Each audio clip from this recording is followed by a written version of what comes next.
Often regarded as a pioneer of modern vocal pedagogy, Richard Miller offers the aspiring pedagogue a wealth of information as well as practical applications in his book, Training Soprano Voices.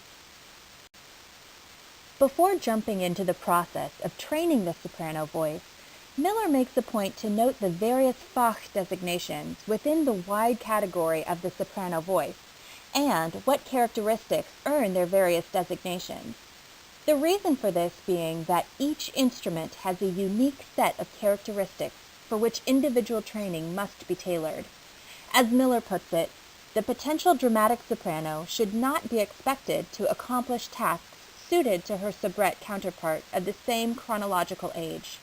Soprano voices of dissimilar size are not meant to attempt identical maneuvers at comparable periods of technical development. Miller goes on to designate separate vocalese exercises for dramatic voices than the standard exercises meant for lighter voices in the ensuing chapters. But at what age should individual voice instruction begin? The answer is simple. As soon as there is a desire to perform.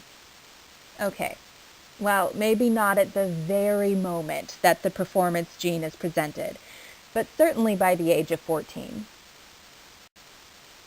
Although some schools of thought advocate waiting to begin vocal training until after puberty, Miller maintains that vocal training should begin as soon as there is a desire to sing.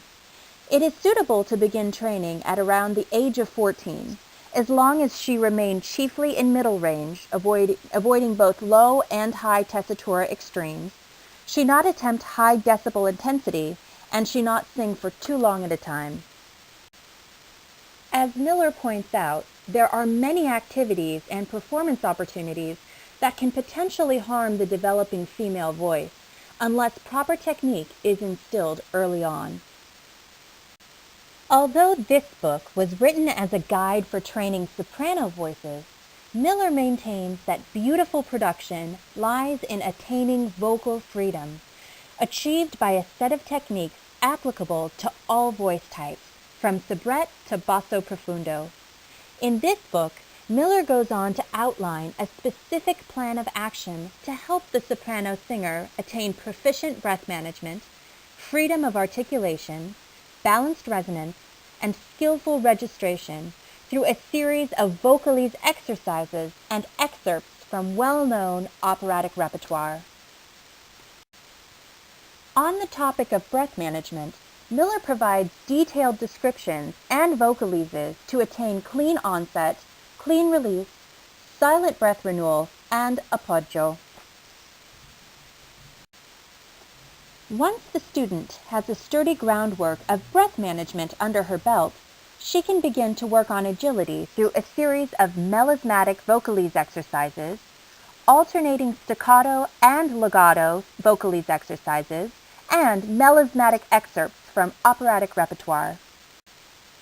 Once the student has displayed a crucial understanding of clean onset, clean release, silent breath renewal, appoggio, and is able to move the voice freely, she can turn her attention to attaining balanced resonance by using nasal continuance to assist in resonance balancing, and by using non-nasal consonants to assist with adjusting the resonator tract and to reduce undue tongue tension.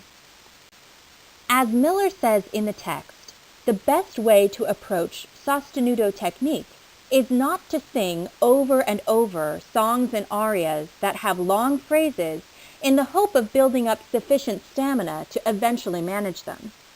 Rather, the same principle underlying the exercises constructed on phrases of both short and moderate duration need to be applied to technical work on the sustained passages found in the literature.